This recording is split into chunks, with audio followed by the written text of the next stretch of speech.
Photo radar has come up in the Arizona legislature several times since the cameras were installed in the early 2000s. But some people think this year's bill, a complete statewide prohibition on photo radar, might actually pass. Cronkite News reporter Ben Margiott is in Scottsdale for the update. Common sense would say that drivers coming into these intersections with red light and speed cameras make the road safer because they're slowing down, fearful of getting a ticket. But this kind of driver behavior might actually make things more dangerous. Most of us Arizona drivers have a story that goes something like this. It was coming home late at night from working very late, and I got it for 11 miles an hour over the speed limit. There was no cars on the road. David Johnson was caught by a speed enforcement camera. But if House Bill 2540 passes this year, those speed cameras and red light cameras would be outlawed in the state.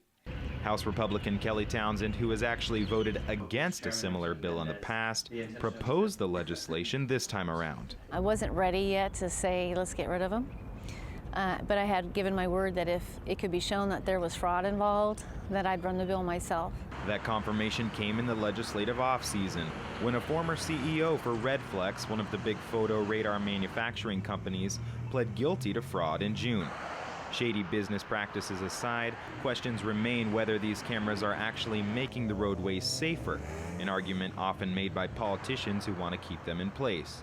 Common sense would say that yes, drivers approaching a red light camera or a speed camera would slow down and be more cautious, but the numbers and logic might not back that up. Shining a bright flash in somebody's face in the middle of the most dangerous part of the road, the intersection, is going to increase accidents. A 2005 study done by the University of Arizona and sponsored by ADOT showed that rear-end collisions at intersections with these cameras increased by 51% in Phoenix and 41% in Scottsdale. Rear-end collisions skyrocket 40% because people are slamming on their brakes because they're afraid to get a ticket.